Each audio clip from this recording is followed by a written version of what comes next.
Porque tenemos agenda propia. Hacemos un podcast. Urbana Podcast.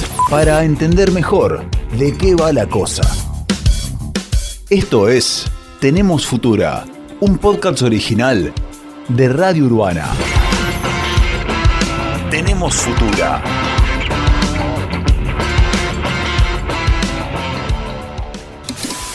Desde que comenzó la etapa del aislamiento social obligatorio venimos hablando de los afectados por la pandemia.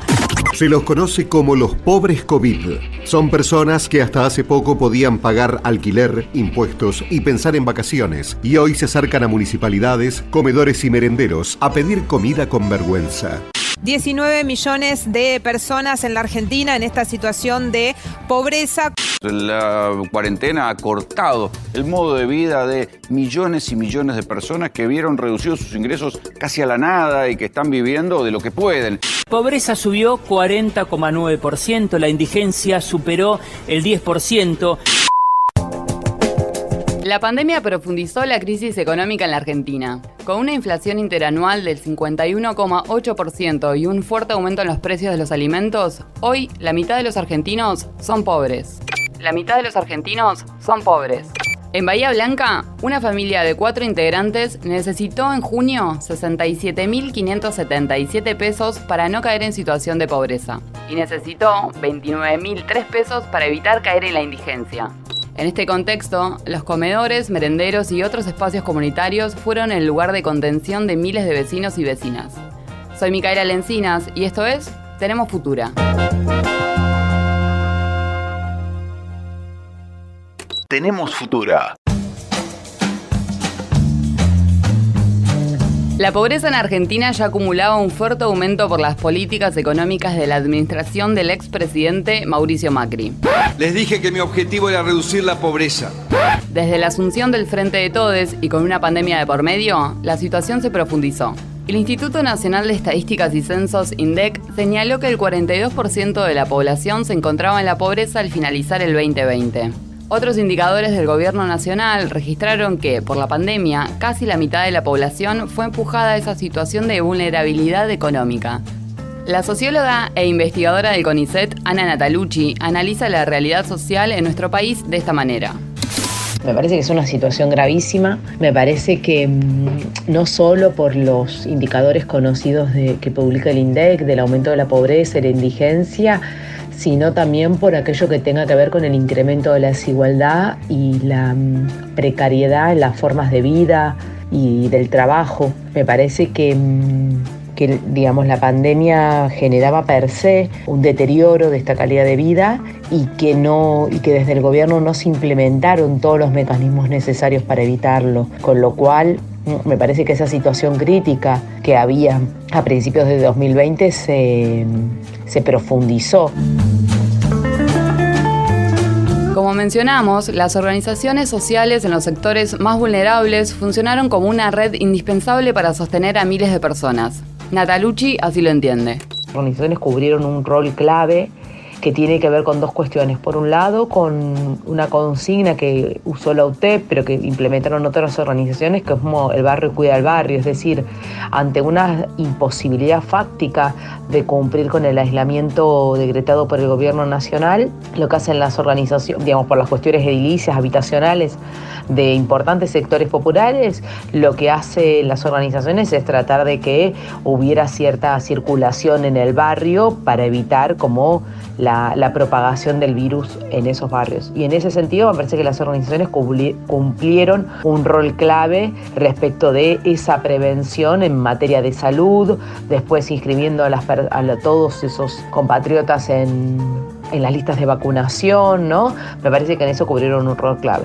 Y el otro rol importantísimo que cubrieron es todo lo que tenga que ver con cuestiones de cuidado, que tiene que ver con niños, pero también tiene que ver con adultos mayores, y sobre todo la cuestión de los comedores, la extensión de la red de comedores y de merenderos de las organizaciones en el último año fue exponencial, y es lo que ha permitido de alguna manera contener, sí, no sé si contener, como o sí, monigerar la cuestión que tenga que ver con, esa es la palabra, monigerar la cuestión que tenga que ver con el incremento de la pobreza y la indigencia.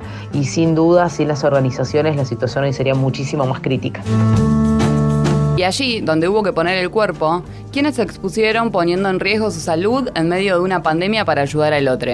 Como es históricamente, las mujeres tuvieron un rol protagónico en la asistencia y el trabajo comunitario. Me parece que eso tiene que ver con una lógica más organizacional y que tiene que ver con las cuestiones de organización familiar, patriarcales, ¿no? De quiénes son las personas que se ocupan de la cocina en una casa, en general son las mujeres, y en realidad me parece que en los comedores y merenderos pasa exactamente lo mismo.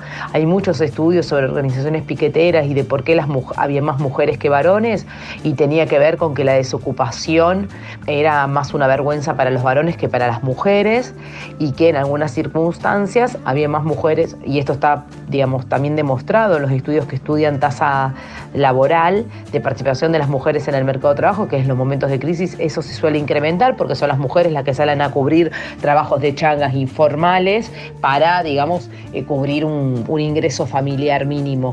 Y me parece que en ese sentido, en ese tipo de estrategias que tenemos las mujeres frente a la crisis, es también como se da la respuesta frente a los comedores y merenderos.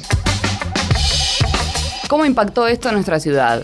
Una de las organizaciones que llevó adelante tareas de asistencia en los barrios fue la Corriente Clasista y Combativa. Su referente, César García, nos detalló el trabajo que realizaron. La situación en los barrios empeoró. Ya venía, nosotros decimos, digamos, de la primera pandemia que fue el gobierno anterior, porque eso se fue acrecentando, si se quiere decir, los comedores, los merenderos transformándose en comedores. A partir efectivamente de la pandemia eso se empezó a multiplicar. En el caso nosotros de la CCC llegamos hasta marzo, se quiere decir, la pandemia del año pasado, con 23 comedores hasta el día de hoy. La mayoría eran merenderos y hasta el día de hoy hay 67 comedores y 19 merenderos, alrededor de 100 en total, en casi todos los barrios de Bahía. En algunos lugares, por ejemplo, para decir 3 ejemplos, en Costa Blanca, donde se le daban de comer a 88 personas, 88 chicos principalmente, con algunos jubilados, ahora se le está asistiendo a casi 300 personas. Ponele en Portal del Este lo mismo, alrededor de 40 y pico de personas, se pasó a darle a 300 personas de comer y era que se le daba una merienda. Lo mismo en Villa Rosario, donde digo lugares donde ya existían, y después infinidad de lugares donde se abrieron nuevos. Sin embargo, existen varios tipos de agentes sociales que intervienen en las redes de contención y en múltiples escenarios. Algunos nacen como iniciativas barriales, otros forman parte de organizaciones políticas y tienen financiamiento estatal, y otras son organizaciones autogestivas como lo es Furias Feria. Hablamos con Pino, una de sus integrantes, para conocer los impactos específicos de la pandemia sobre las mujeres, travestis y trans en situación de vulnerabilidad. Ella analizó la situación en términos de desigualdad socioeconómica, sanitaria y de género. Además, dio a conocer las estrategias que desplegaron para seguir ejerciendo su activismo en este contexto. ¿Con qué sectores de la ciudad trabajan y articulan? Nosotros como grupo comenzamos desde el 2017 y en un principio atendíamos a demandas más puntuales, es decir, se acercaban compañeras o compañeros con alguna demanda o exigencia específica que no tenían a quién recurrir para pedir ayuda o no contaban con herramientas, y nosotros nos encargábamos más o menos de poder gestionar ese problema que tenía esa persona y ayudarla desde donde podíamos y generando las herramientas que íbamos encontrando a medida que pasaba el tiempo, la militancia, las experiencias. Lo que nos pasó a partir del año pasado es que vimos una fuerte necesidad en cuanto a alimentos, ya que la mayoría de las personas con las que nosotras trabajábamos no son trabajadores esenciales, por lo tanto no poder trabajar debido a las restricciones y a la cuarentena hacía que esas personas tengan cada vez menos ingresos. Fueron muchas las personas que empezaron a acercarse a nosotras con demandas de no tener mercadería, de siempre estar comiendo fideos, arroz y necesitar también incorporar otros alimentos. Así que nos dimos cuenta que ya que esa era una demanda bastante importante y que había muchas personas que se estaban acercando con lo mismo, decidimos empezar a repartir bolsones de alimentos. Recibimos la ayuda del INTA para que tengan también verduras de estación, por lo cual los bolsones que nosotras armamos están bastante completos, no son solamente de carbohidratos, sino que intentamos ponerle la mayor cantidad de cosas que podamos, legumbres, frutas, verduras, como para que cada bolsón que nosotras llevamos tenga también como valor alimentario, ¿no? Empezamos con una lista en el 2020 de 30 personas, la mayoría compañeras trans travestis de Bahía Blanca, y hoy en día estamos superando las 60, y esas 60 también incluyen familias, ¿no? Porque también, aparte de comunidad LGBT, nosotras también nos acercamos mucho a mujeres cis, sobre todo a quienes están sosteniendo solas sus familias, a quienes están saliendo de alguna relación violenta, a quienes se encuentran desempleadas o cobrando solamente alguna que otra ayuda y no pueden mantener, aparte de a sus hijos, la casa, bueno, todo lo que requiere, ¿no?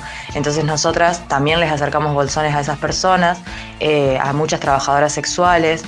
Por lo tanto, el recorrido pasó a ser de 60 personas más sus hijos, vecines, porque también nos pasa mucho de llevar y que nos digan, bueno, y acá adelante, no sé, vive una señora que está sola y también necesita ayuda, entonces también contemplar eso, la solidaridad que tienen entre ellas, ¿no? Entonces, en este momento estamos repartiendo bolsones, entre otras tareas que hacemos, dedicándonos a la asistencia alimentaria. ¿Cómo afectó la pandemia a un grupo ya vulnerabilizado? Pino nos decía lo siguiente. La situación de la comunidad LGBT en Bahía Blanca principalmente es muy dura, como siempre, como históricamente ha sido demostrado que somos el último escalón, ¿no?, en el que se piensa. Entonces es muy complicado porque las leyes que salen no se aplican de la manera en la que se tienen que aplicar, entonces es todo el tiempo remar para conseguir algo que es un derecho, es una necesidad básica. Entonces no estar contempladas, por ejemplo, en cómo vamos a sobrevivir si no podemos trabajar, si no somos contratadas, y sobre todo cómo se sobrevive a una pandemia si no podemos tener un trabajo estable, un trabajo en blanco. Más allá de que esté la ley de cupo laboral trans, hay muchísimas compañeras que no consiguieron trabajo, que todavía no las llamaron de ningún lado, pese a que han salido los carteles de que en algunos lugares iban a implementar el cupo en la ciudad.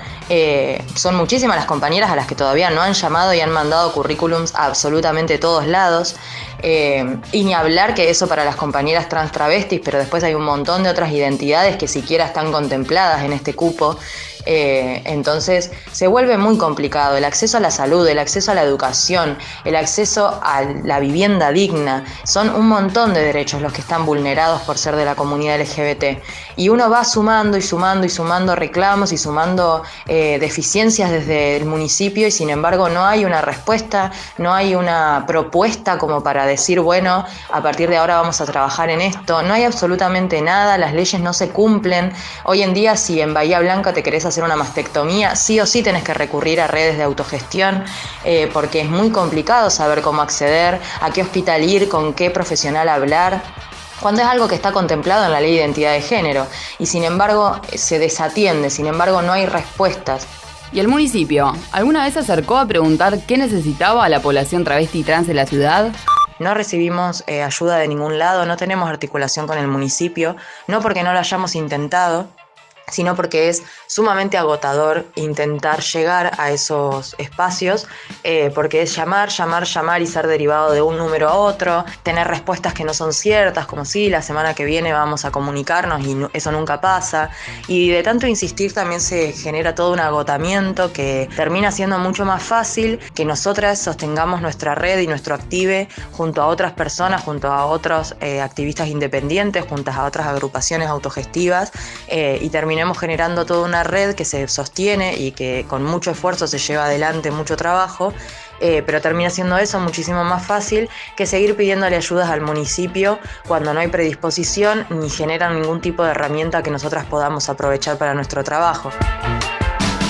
En julio, el ingreso necesario para que un hogar bahiense compuesto por 4 integrantes no sea considerado debajo de la línea de pobreza fue de 72.935 pesos, de acuerdo con los datos del Centro Regional de Estudios Económicos de Bahía Blanca, el CREBA. De acuerdo con las definiciones técnicas, una familia que no llega al monto de la canasta básica total, que incluye alimentos, servicios, indumentaria y otros gastos, se considera pobre. Y si no alcanza para cubrir la canasta básica alimentaria, compuesta solo de alimentos, clasifica como indigente. Con estos conceptos en la cabeza, nos volvemos a preguntar, ¿qué hizo el municipio? El margen de respuesta de la gestión local se grafica en un eje de su organigrama. La Secretaría de Políticas Sociales, que contiene al día de hoy la Subsecretaría de Desarrollo Social, Deportes, la Subsecretaría Niñez, Adolescencia y Familia, una dirección de adultos mayores y 2 direcciones más de logística y coordinación. Consultamos a las referentes del área por la agenda de gestión y, como sucede frecuentemente, no recibimos respuesta. César García, el referente de la corriente clasista y combativa, aportó su mirada sobre la gestión municipal durante este último tiempo. El papel, si se quiere decir, del municipio, primero jugaron, nunca, digamos, el 75% hasta el día de hoy de las cosas que se reciben son de donaciones, una parte, digamos, a nivel nacional y otra parte del municipio. El municipio lo quiso a principio de año, medio como para hacer una cosa formal y medio para desligarse también, presentó una tarjeta donde cada comedor tiene de 6.000 pesos, en donde va y compra en el supermercado, donde es totalmente insuficiente. Ronda de 6.000, 8.000 según si es merendero o comedor, pero digo para desligarse porque eso no alcanza absolutamente para nada, más que 2 o 3 días de poder dar de comer. Por lo tanto, obligó más que nunca a salir a digamos, que cada uno se la rebusque por la suya. La docente Natalia Lunasi participó del informe que llevó adelante el Instituto de Investigaciones Económicas y Sociales del Sur. Allí se analizaron las dinámicas de asistencia territorial en barrios populares de Bahía Blanca en contexto de aislamiento social, preventivo y obligatorio. ¿Qué dificultades atravesaron los vecinos y las vecinas de los barrios de nuestra ciudad? La primera dificultad que manifestaron les entrevistades fue la falta de información clara en cuanto a dónde solicitar la ayuda alimentaria y posteriormente cómo y quién la distribuiría y con qué frecuencia. El correo electrónico dispuesto por la Municipalidad de Bahía Blanca para la solicitud de la ayuda fue considerado como una barrera que imposibilitó la accesibilidad a la misma. Por otro lado, la mayoría de las dificultades manifestadas estaban vinculadas con la falta de recurso humano, físico, económico y logístico para organizar en su totalidad la asistencia. Los interlocutores destacan la ausencia de una línea de acción clara por parte del Ejecutivo Municipal y la falta de consulta a los trabajadores del territorio. Por último, también subrayaron la irregularidad en la frecuencia de entrega y o el contenido de los bolsones de alimentos y la escasa asistencia de elementos de higiene. Entonces, y con todo esto en cuenta, ¿cómo se organizaron para sobrellevar esas necesidades? Lunasi nos los explicaba así. A partir de las entrevistas a vecinas que recibieron la ayuda municipal, logramos detectar diferentes estrategias que desarrollaron para resolver este panorama que les mencionábamos anteriormente de imprevisibilidad, escasez e incertidumbre, logrando así obtener el alimento para sus hogares y la satisfacción de sus necesidades básicas. Ante la incapacidad de generar ingresos, una de las grandes problemáticas de estos sectores informales fue afrontar el costo de los alquileres. De esta manera, se produjo un aumento de casos de hacinamiento dado el regreso de los hijos a los hogares paternos. Pero retomando las estrategias desarrolladas por las vecinas entrevistadas, podemos mencionar por ejemplo el boca en boca como fuente de información. Había una necesidad de mantenerse informada de los cambios, de los beneficios, de dónde o a quién había que preguntar, dónde retirar, y en este escenario la información se volvió un capital vital que se transmitía entre las vecinas. El ser conocida como categoría de acceso al beneficio o a la ayuda remitía a esta idea de hacer explícita la condición de vida ante los oídos de quienes tenían la posibilidad de brindar la ayuda. Las redes próximas de reciprocidad con vecinos y parientes en la forma de cadena de favores o cadenas de solidaridades entre vecinos y conocidos, en la lógica de hoy por vos, mañana por mí. El trueque como otra forma de incorporar ciertos productos que tal vez no venían en el bolsón de alimentos y eran considerados de mucho valor, el ingenio y el rebusque, como cambios en la forma de alimentación y las preparaciones de las comidas al fin de garantizar llenar la olla, la venta de objetos personales, muebles o electrodomésticos como recurso para afrontar el pago en efectivo de ciertos artículos, como por ejemplo las garrafas, para poder garantizar así la energía en el hogar. La participación en las redes sociales, como una de las estrategias más destacadas, los grupos de WhatsApp adquirieron enorme relevancia como un mecanismo más de comunicación y acceso a la información rápida y se utilizaron tanto entre los vecinos como las diversas redes barriales. Y por último, la red social Facebook también fue muy utilizada con similares fines y además para conseguir o intercambiar medicamentos que no tenían o a los cuales no podían acceder. La pandemia no terminó. La desigualdad es una variante permanente en nuestro país y en nuestra ciudad. Y aunque los indicadores estén sobre la mesa, las realidades de la mitad de la población están llenas de tramas y escenarios difícilmente cuantificables. Con el foco puesto en la aplicación o no de políticas de asistencia y de acceso al trabajo, se obturan las dinámicas de los sistemas de protección social que son indispensables. Un cambio en la posición de ese foco para el reconocimiento y la profundización de esas dinámicas es lo que intentamos hacer en este episodio. Este fue el episodio número 13 de Tenemos Futura. Tenemos Futura. Idea y producción, Micaela Lencinas. Notas e informes, Lupe Seña, Tomás Casela. Edición y locución, Federico Becchi. Tenemos Futura, un podcast original de Radio Urbana.